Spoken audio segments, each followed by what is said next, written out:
Welcome back for episode 14 of the Peacemakers podcast. I am your host, Lindsay Hager. And guys, I have some exciting news to share with you all today.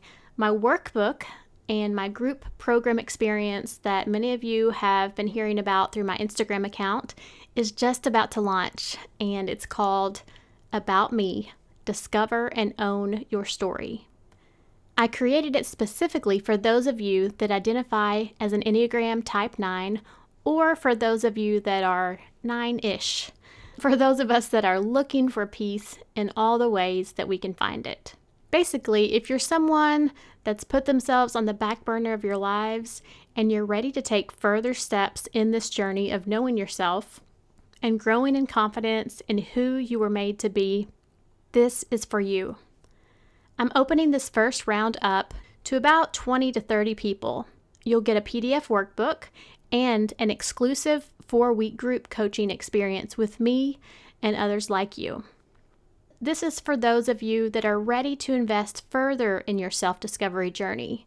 It is a paid experience, so I don't want that to be a surprise to anyone. The investment part of putting some money in the game, it's often what helps me stay motivated to put the work and time into something like this. So I'm going to put a link in the show notes for my email list so that you can get all of the details about the program. Again, it's called About Me: Discover and Own Your Story. So I hope you all are enjoying yourselves out there. I hope you're having a great summer. I am so happy to share this panel with you all today. We recorded this a few weeks back, and the panelists are made up from some beautiful peacemakers from our Facebook group called the Peacemakers Community. Our topic of discussion was childhood patterns and how those patterns continue to show up for us throughout our lives. And if you listened to my last episode with Michael Shahan, this panel pairs really nicely with that discussion that I had with him. Okay, so I'm about to press play on this. A huge thank you to the panelists for sharing their time and their stories with us. On the panel, we have Roderick from Georgia, Anne from Nashville, Helen from the UK, Emily and Stuart are both from Oregon, and Leanna is from Canada. Okay, thanks for listening and enjoy this panel.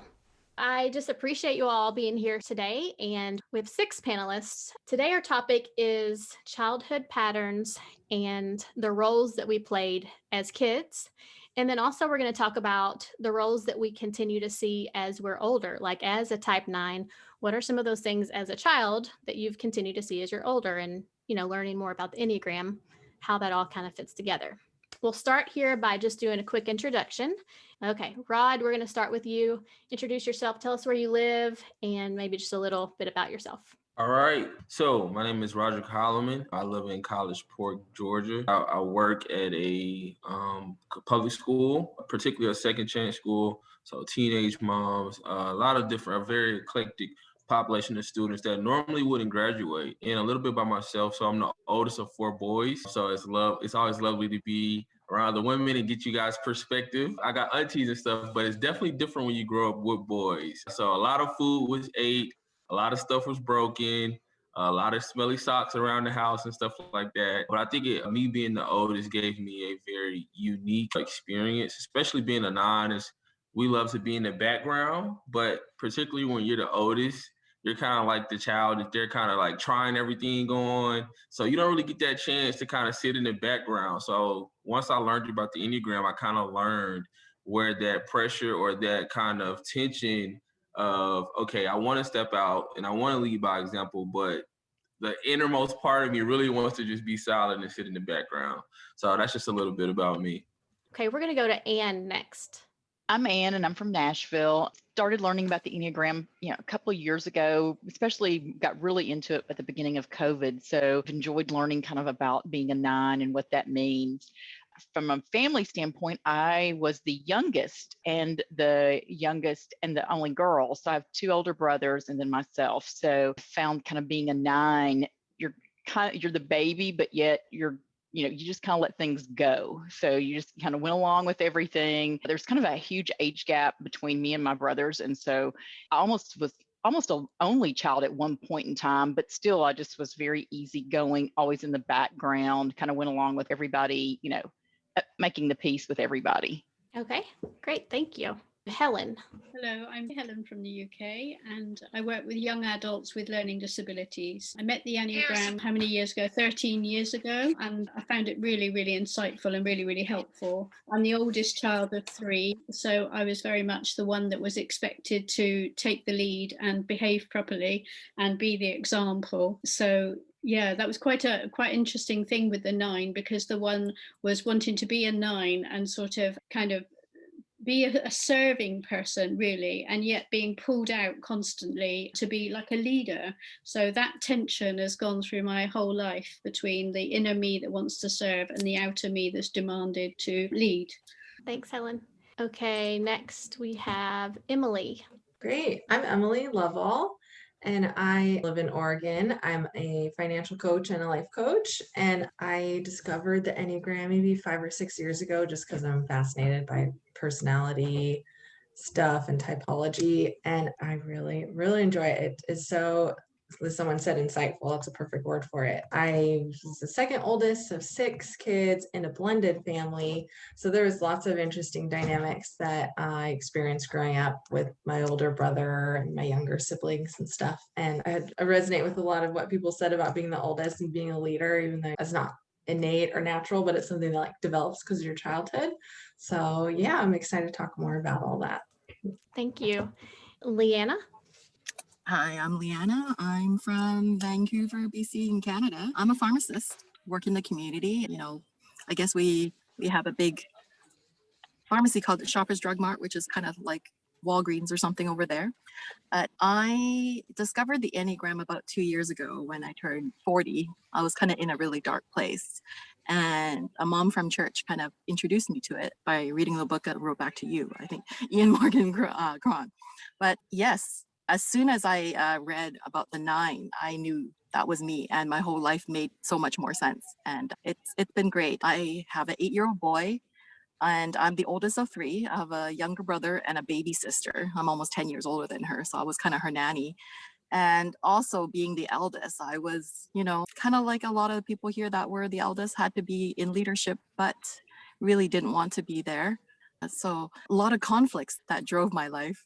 And it's only now that I'm starting to engage in healthy conflict, and then kind of this second half of life that I'm going through right now. It's been very interesting, and the Enneagram has helped me be a better parent as well too. So that's been really good. Thank you. All right, and then we have Stuart. Yeah, hi, my name's Stuart Eyre, and like Emily, I also live in Oregon. I live in Central Oregon, a little town called Sisters, and my girlfriend at the time, 3 years ago, she's a sexual 4, introduced me to the Enneagram and really started engaging it, and at the same time started psychotherapy, counseling as well. And so kind of between those 2 modalities, got to find out an awful lot about myself and why I am the way I am and why I act and react the way I do. And yeah. Great. Thank you, Stuart. So if you listen to episode 13 of the podcast, I had Michael Shahan. He's a marriage and family therapist. And we talked a little bit about childhood patterns. And it's his belief that we're kind of born our Enneagram number, or we are born with these sensitivities that, it didn't matter what family we were born into or necessarily what experiences we had, if they were, somewhat traumatic, or maybe there weren't a whole lot of bumps in the road, but more than likely we would have landed in the 9 space just because of those sensitivities that we were born with. And so then our life starts pushing in on us and affects us each in different ways. But because of our tendency towards pulling ourselves away from the conflict, and we start to play these roles in our families, and then we start to see them as we get older. And so I'm going to ask you 2 questions. So we'll go around and everyone will answer this first one. Let me just read a little excerpt from what I sent you from the Wisdom of the Enneagram. So it says, 9s grew up feeling that having needs, asserting themselves, getting angry, or creating difficulties for their parents was not allowed. As a result, 9 children never learned to assert themselves adequately, or by extension, to actualize themselves independently of their parents and significant others. Young 9s learned to stay in the background where things could not get to them. In adulthood, their psychic space is so crowded with the issues and agendas of the people who they are trying to accommodate that they're often unable to hear the voice of their own needs and desires. And so it is interesting as I listen to each of your stories of your backgrounds. Many of you are either the oldest child in your family, or you, like Anne, you said that you were kind of an only because the distance between you and your next sibling was so far, and you're the only girl. So you talked about having kind of that role. You just had this sense of responsibility, and I know you said you grew up on a farm, and so that you can talk about how that played into it as well. But I just find that kind of connection interesting. But let's start with Rod. And Rod, maybe give us like a picture of what your childhood looked like.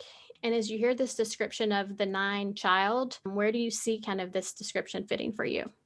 So I think that when all of us kind of know about the Enneagram, and the 9 falls into the body or instinctual part of the different triads. So when I think about my childhood, I realized after I read about the Enneagram 9 that I was taking in so much information through my body, and I did things not with my heart or my head at all. Now that I think about it, and I think with me being the oldest, I leaned into my instincts more than anything, and probably made a lot more mistakes than I probably should have because I never tried to go to my head or to my heart. I tried to lean on my strength. So my childhood looked a lot like me, like I said, going between that tension of trying to step out and lead by example, but people demanded more of me. Like growing up, it's funny that you was talking about that episode. And he said that, we kind of had these sensitivities and we were born with them. And I can remember as young as second, third grade, getting like the citizenship award. And now that I think back on it, I don't think that I got the citizenship award because I think we instinctually want to be great citizens, especially 9s. We want to love on people and be all that we can be. But I think it's also this other part of being a 9 that you're trying to self-preserve. So I think that my citizenship came from, all right, if I do all these great things for people, then I never have to get the spotlight on me. And I never have to try to, have these things said or step into these roles. So you know what? I'm gonna help this guy pick up these crayons. I'm gonna help this guy put this stuff back in his cubby. So I've seen that kind of just tail its way all the way through my adulthood and my professional life where, hey, I'm the first person to come for tasks that people probably don't want to do. I'm going to stay after when it's time to clean up. I'm going to make sure I put up all the chairs. But then I also have seen where as I've gotten older, I do want to see, I do have a voice. I do want to say something about that, or I do want to step into that role and might lead on that. So that's kind of just like a little bit of my childhood leading up to adulthood. Mm-hmm. And you said that you're the oldest of 4 boys. Yes, ma'am. Is that right? Yes, And ma'am. how did, talk a little bit more about how that kind of responsible Rod play out with your brothers? For sure. We know males are dominated by ego, pride, stuff like that. So I tell this to people all the time. I used to pray to God about why didn't you make me more assertive? I felt like I always had like the things that women were more catered to, like, I care about emotions and feelings and stuff like that. So honestly, I felt like now looking back, I had emotional intelligence to give my brothers more so than stepping out and being what America or what the world sees as that type A dominant guy. I never was that. So being the oldest for me was a little different because I think my 9ness gave me a different perspective than what most probably older males or being the oldest male of boys would probably try to how to handle those relationships with their brothers. I handled it in a different way. I would pull them aside and, hey, calm down, let's breathe. And I remember doing this like early on. And now that I look back on it, I'm like, wow, okay, I had a little emotional intelligence there. Yeah. But like I said, I wasn't happy about that. I wouldn't show that like outside of my home that often, knowing that I know how to like, okay, use these different calming techniques with people. I wouldn't show that because that's not what people said a male should be. So that was kind of my experience being the oldest. Yeah. Okay. Thanks. All right. And we're going to go over to you. I was the youngest in my family and the only girl, and my oldest brother was 18 years older than me when I was born. So he was actually a freshman in college. So I actually thought of him more as like an uncle. I'm like, who's this kid, person that shows up every few weekends and spends the night? And so then my brother that's closest to me is 8 years older. So there is kind of a wide age gap. And so as growing up, when he was still home, I was just more in the background. I grew up on a farm, so you just kind of did the things that needed to be done. You didn't complain about it. You did it. And then, of course, when he left and went to college, then I became more of an only child because I was at home and my parents were quite a bit older when they had me. So looking back now and learning about the Enneagram and being a 9, I can tell that I was the peacemaker, that I tried to keep everybody going, kind of in the background, oh, what do y'all want to go? Okay, whatever y'all want to do is fine with me. I didn't insert myself. And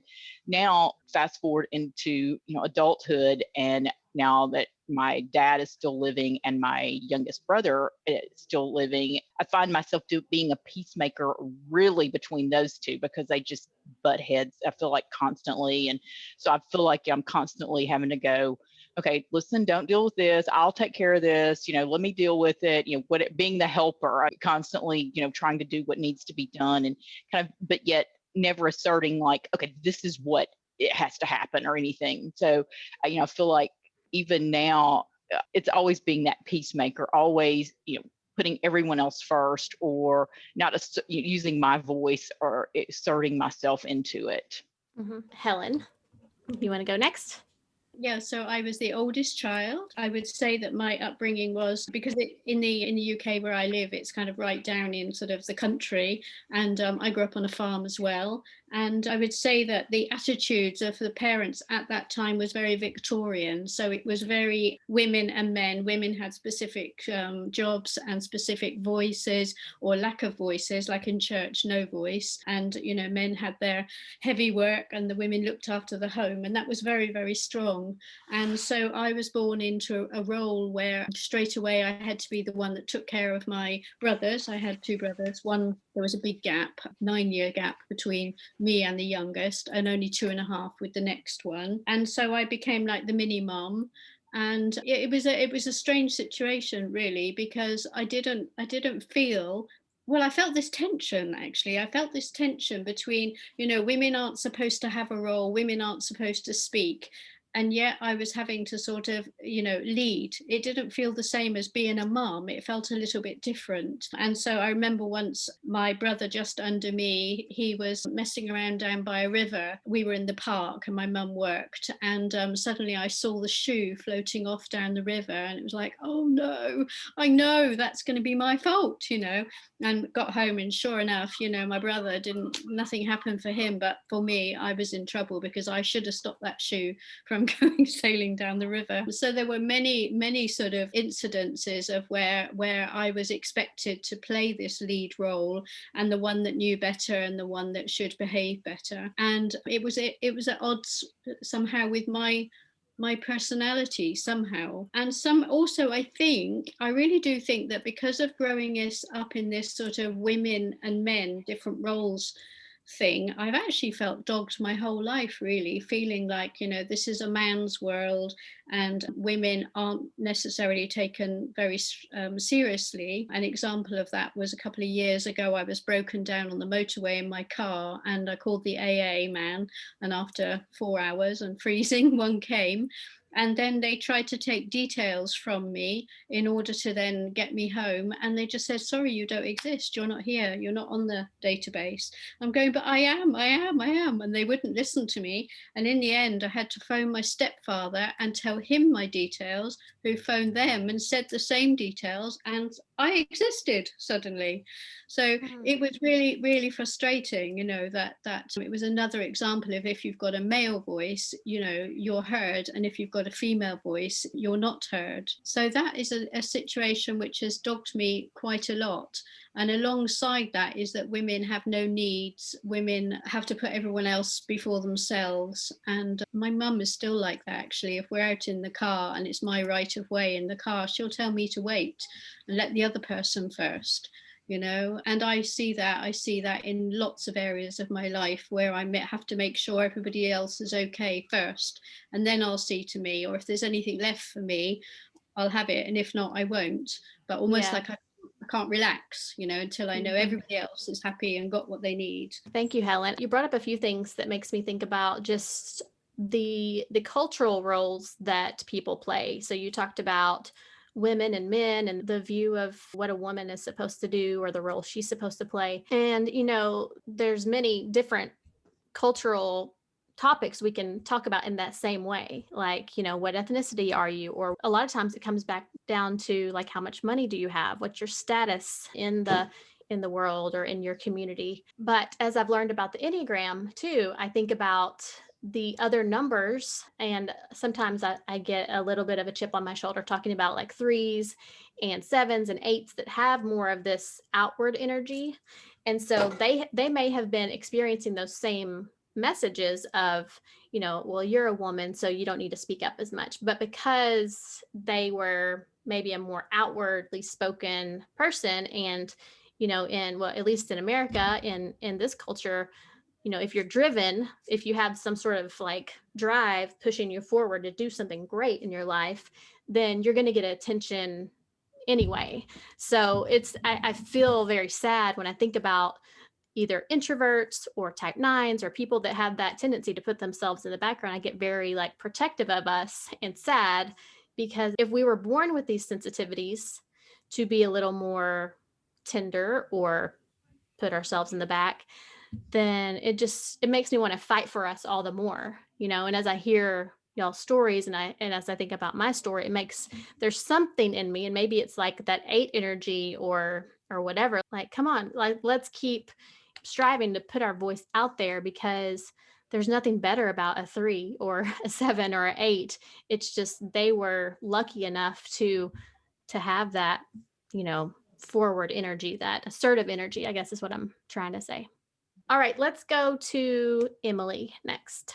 All right. So I grew up in a larger family. My mom had me and my older brother first, and then remarried, and my mom and my stepdad had 4 other kids. So a little bit of a blended family. I wasn't in contact with my biological dad growing up, and so I considered my stepdad my dad, because they got married when I was like 2 years old, but my older brother didn't. And so it was a little bit stressful for me to feel like I had to like balance that, or please one, not the other or something. And then having 4 younger siblings, the youngest ones were born when I was 9, and they were twins. So I kind of stepped into this role of helping my mom with the twins and all the babies. And so there was a lot of caretaking responsibilities, even as like a 9-year-old, which I liked. I loved babies, and I, wanted to be a babysitter and stuff. But my parents were also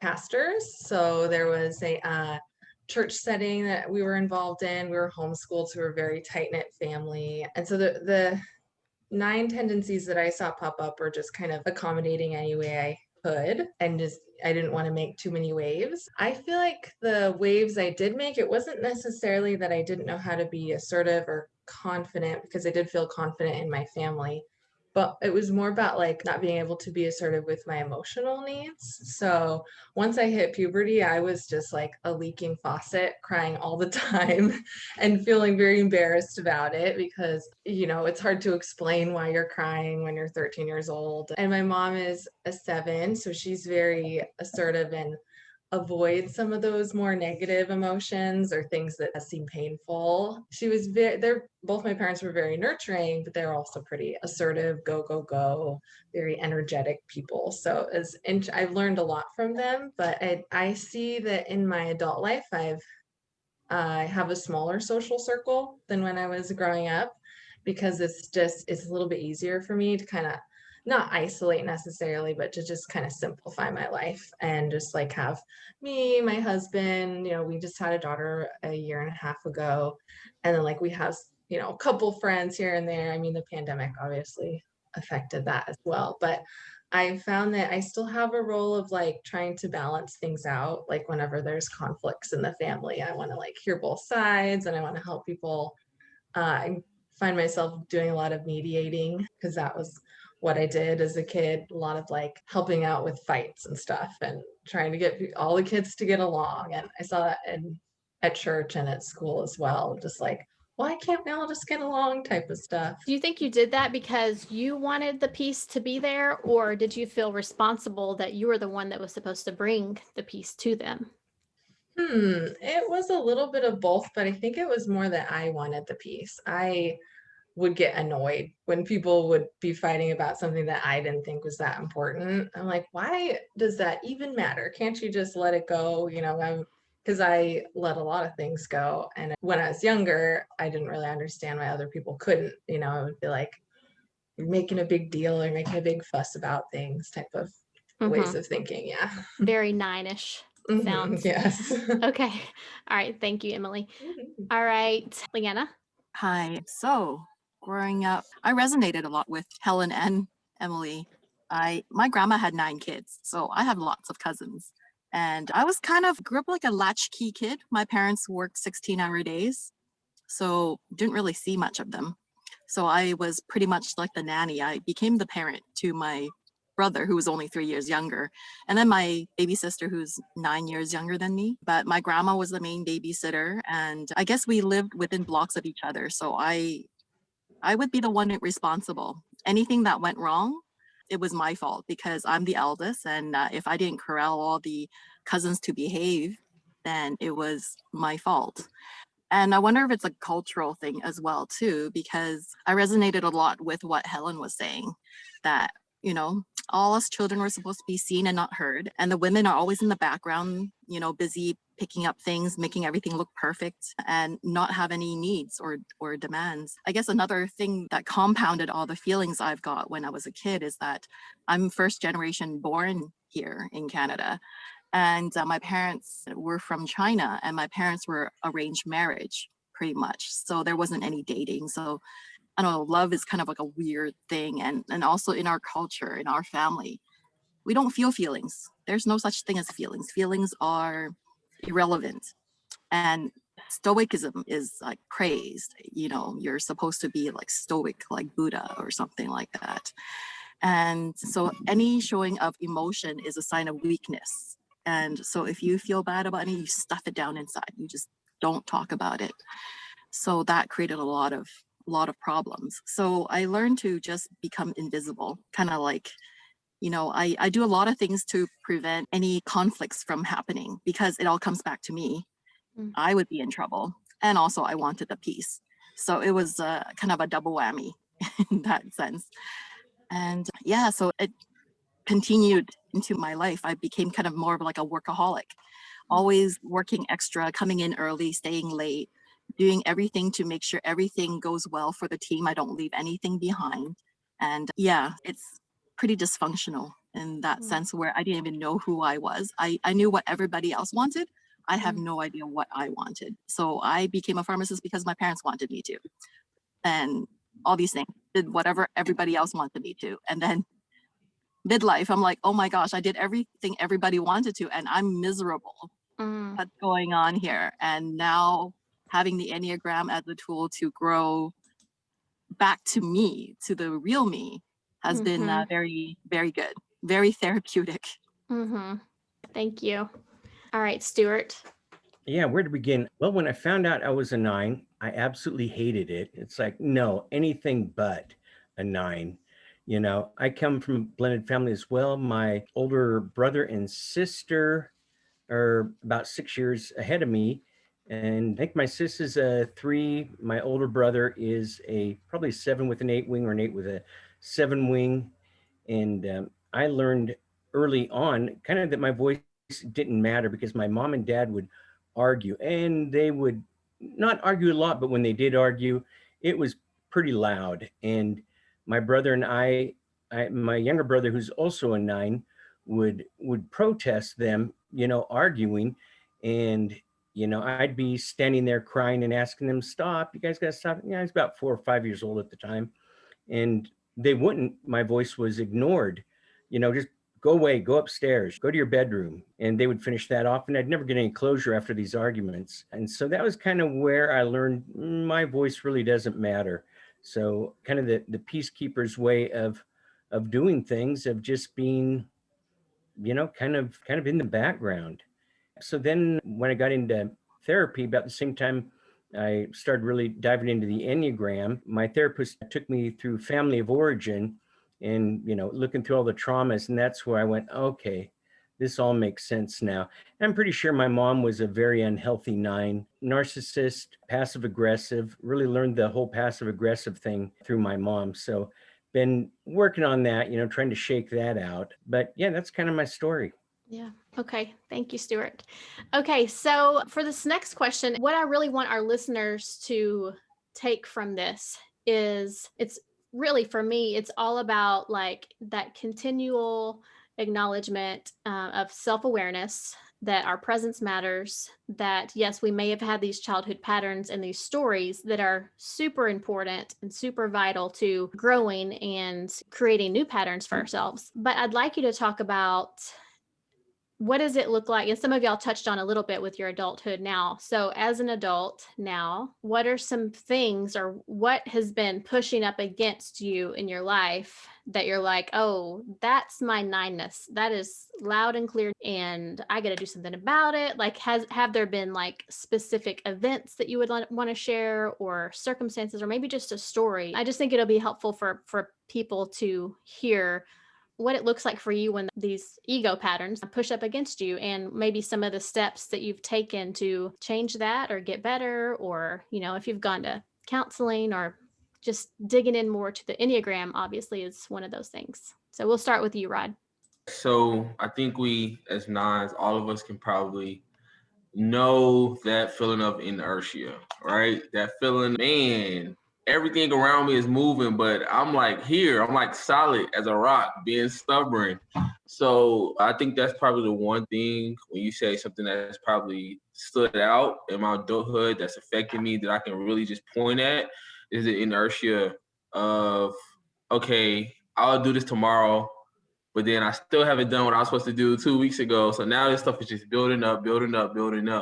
So the inertia just builds, and it happens in like waves, It's like this thing that just comes in waves and in sequence with other things that's going around you. So one thing I've tried to do is just really key in on the inertia and not just letting things kind of build up, and then like that 9 explosion happens. I don't know if you guys ever had it where somebody's like, oh, you do get angry. Where did that come from? Okay. So like not letting that build up, because like me and Lindsay had a counseling session before, just talking about 9ness, and I told her that like my body can't lie. That's what my body was telling me as I got older, that I can't lie for you anymore. Like I can't sit here and take these punches and take these blows and just let this stuff just sit here and simmer. And then explosion is your body telling you, hey, look, I can't hold this stuff down any longer. So that's what I've been really trying to deal with, the inertia, and really just allowing myself to feel the emotions and let them sit there, and not just try to use something. We watch TV, narcotization, try to use some type of routine to not deal with what I really want to deal with. So yeah, that's kind of been my journey. Where have you seen that show up the most for you, where it's like really pushed against you the most?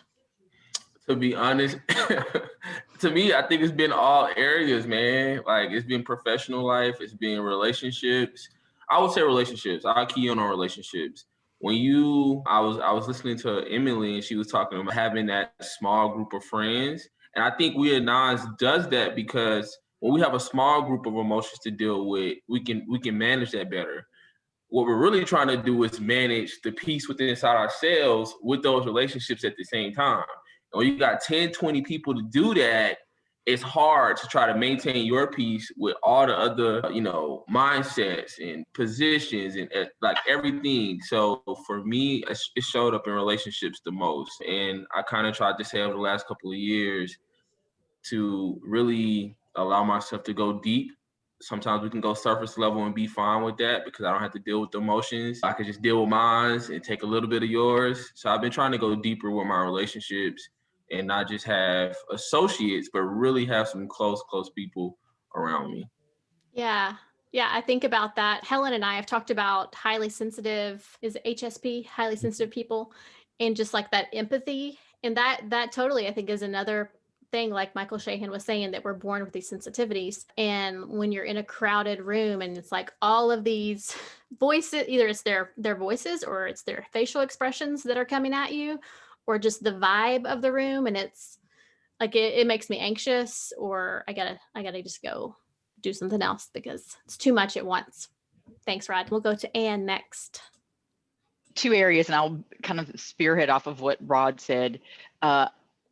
It's not going from like getting steps B to Z done. It's getting from A to B. And I think that was one of your podcasts. And it's just like, I mean, I can knock out a ton of stuff, but it's just that initial A to B step. And so I see that happen, not as much at work as more in just personal things. It's like, okay, why was that so hard to make that phone call to get that information that now you can complete these other 12 things? And it's just like, why is that hard to do?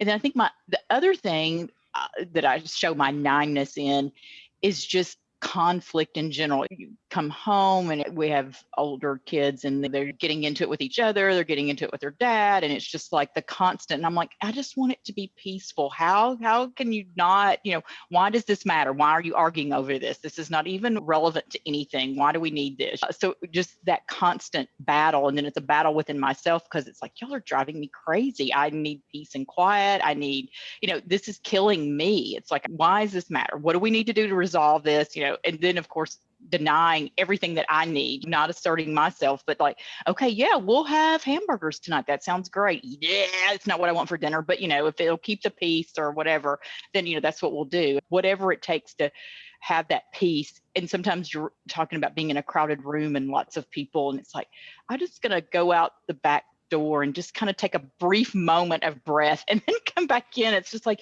you can't, it's like it closes in on you. So yes, that's where I see the 9-ness. Yeah.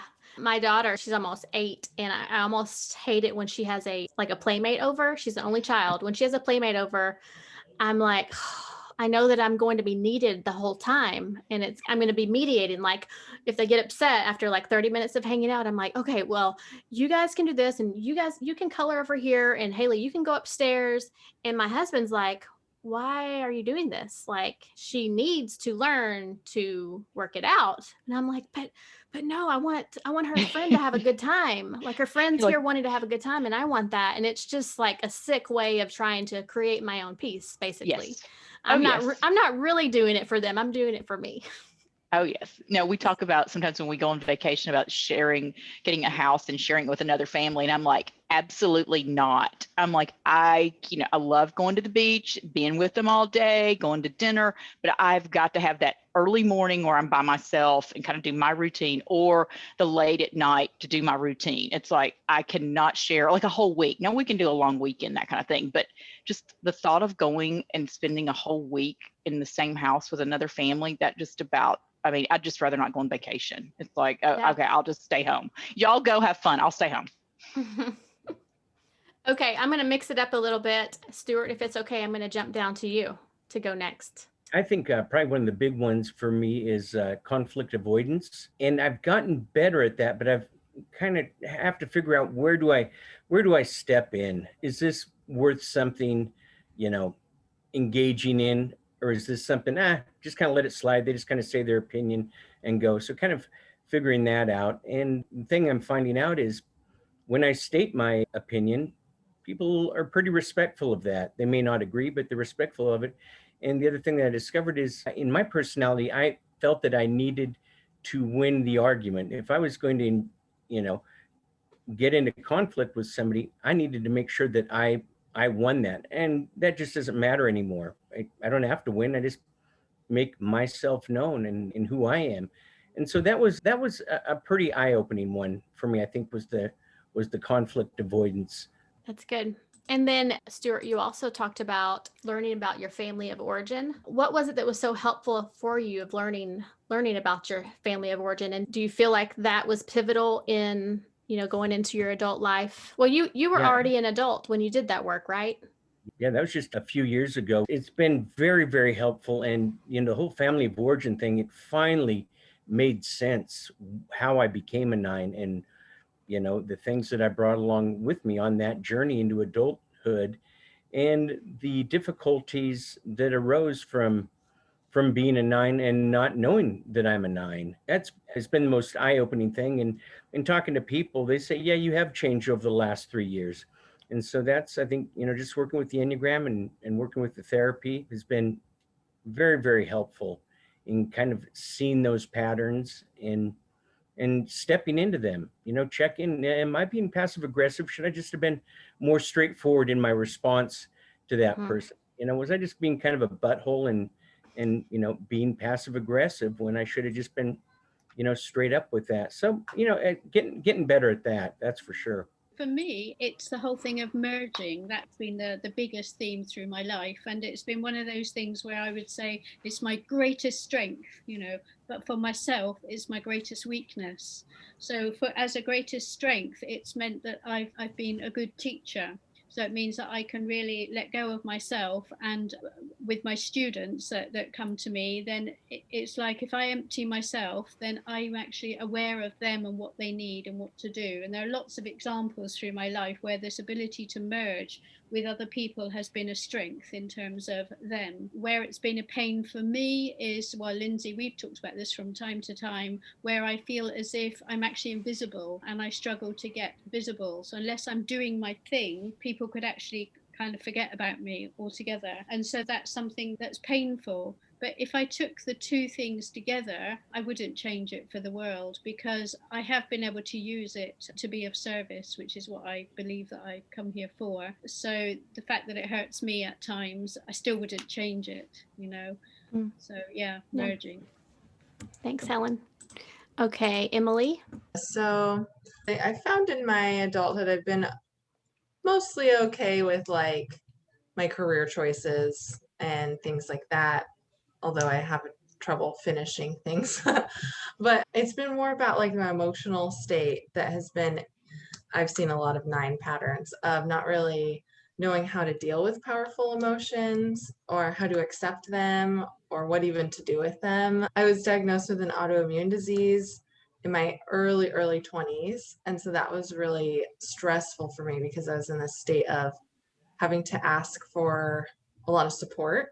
And I did not like that. It was really uncomfortable for me to be like, I need help. I need to see the doctor multiple times, to figure things out. And, it's still around, and that's hard too, is navigating that of the feelings of disappointment and stuff about my body and its illness, and then also emotional needs and relationships and stuff. And some of the stuff that I have tried to do to help with that is just mindfulness and acceptance of emotions and letting them be. Earlier I mentioned I cried a lot as a teenager, and I think I would cry worse because I would be trying not to cry. And so I would be resisting it so much that the body didn't really know what to do with it. So these days, if I feel like crying, I let myself cry, and then it doesn't really last that long. I can let it pass because it's just a sensation that rises in the body. It's not something that I have to fight like I felt like I used to have to do. And so,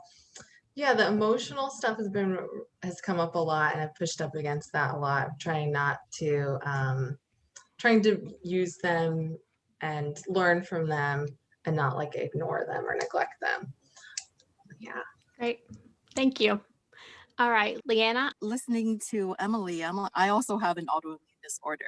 When I was 16, I developed psoriasis all over my body. And then shortly after that, I'm the lucky 30% that gets the arthritis. So I've been living with psoriasis and arthritis for more than half my life. So it's been very interesting. I think the way that the pattern of my 9-ness that's been hitting against me the most is like Emily, the emotions. It was anger and sadness, fear, all those were not okay. We were not allowed to express it. So I stuffed it inside. I fell asleep to it. And then what it did is it came out through my body. We're in the body center. So my body started attacking itself. And I remember somebody said, my therapist probably, anger to self is depression. And I've had depression since probably even before then. I remember being a very depressed 7-year-old. I was one of those weird emo kids that felt like there was something profoundly wrong with me all by myself at recess. And it was really strange. I remember at one point in my life, I was so exhausted with everything around me. I wanted to not exist anymore. bring the 9ers to another level really just not exist. But what I found in my adult life now with therapy and all that, with internal family systems and somatic experience, I'm starting to do some of that right now and dealing with all the trauma I had and embracing the anger, being awake to the anger that I have for all of the trauma that I experienced in the past, and being okay with it, feeling all the feelings and kind of let the body just relax. Like, it has been a major thing for me.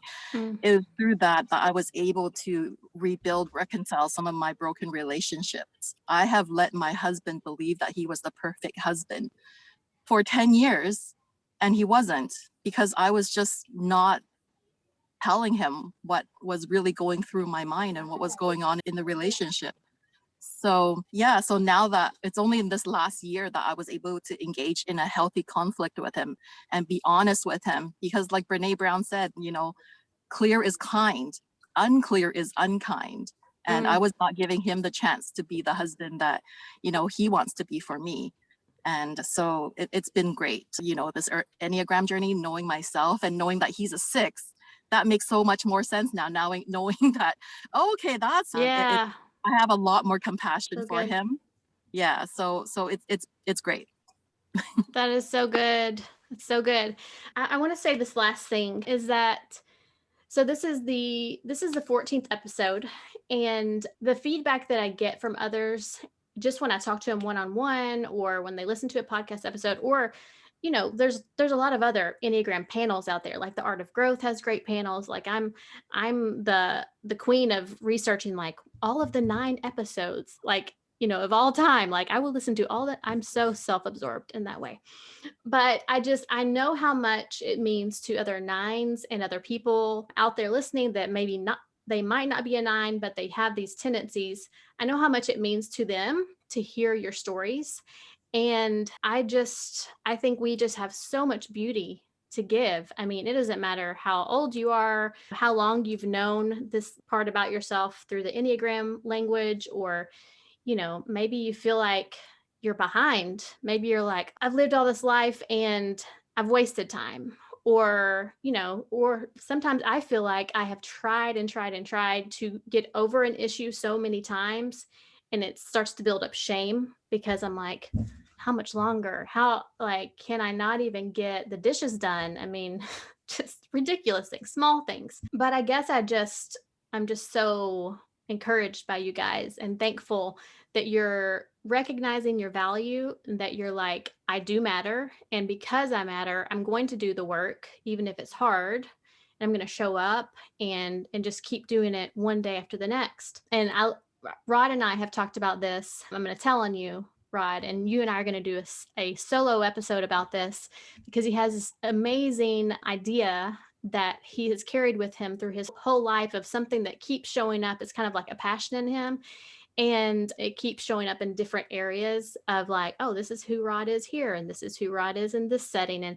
And we're like, yeah, like that's your life passion, is to do that. And however you package it, that's Rod. Like I can look back into my childhood and say, I've always loved listening to people. I've always loved, getting interested in other people's stories.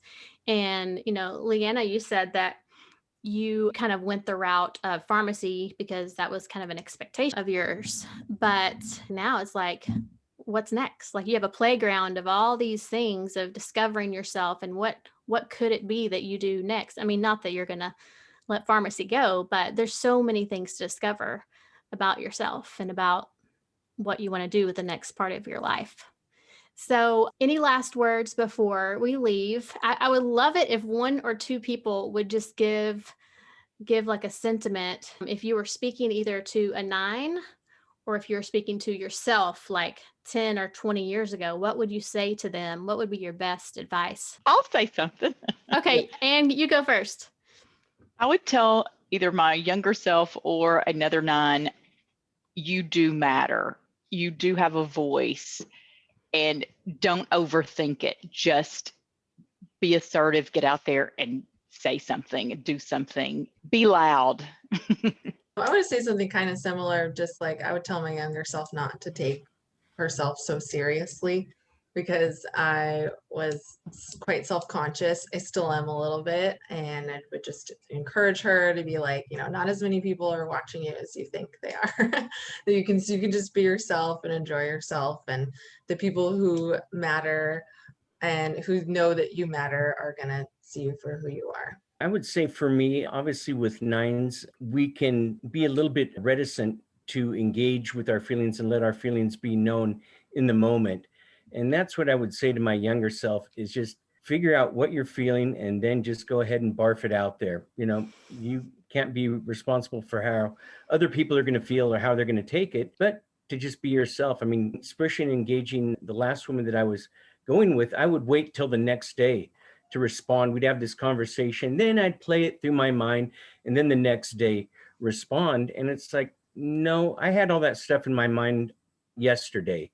I should have just thrown it out there and responded rather than, just kind of letting it go by the wayside. That I found that to be not a real helpful thing anyway in doing that. So yeah, just Great. let your feelings be known.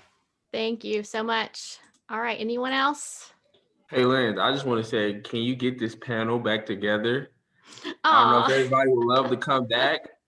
If everybody would love to come back, because I did this training. I did this training over the summer for my job, and it was like the first class to go through this training for just to get some more skills or whatever. And it was a very great training. I mean, people were crying, people were, doing all these. I mean, it was like, what? This is a professional training that we're going through right now, and I feel like the same thing. And I don't know if you guys have been paying attention, but the last time a pandemic like this happened, well, if you look through history, the Roaring '20s came after that, and then but I can't remember the one before that. I think the Industrial Revolution. But I was reading some podcast or listening to some podcast, and he was saying that after this particular pandemic, that we're gonna go back to being communal. Like even though we have all this technology, we have all these ways to stay connected to each other, we feel more isolated than we've ever felt before. Because we really, even though people have all this technology and everything, what they do is they put out a figure or an image that's really not them. And it's very much getting back to that communal aspect of life. And that's what this feels like on this podcast right now. So just thank you for hosting this. It's been great to get to know all of you guys. So yeah, it's been great. All right, guys. I appreciate you guys. Good. Bye, Have a good day. everybody. Bye, Bye. y'all. Have a great one. Bye, everyone. Thank you so much.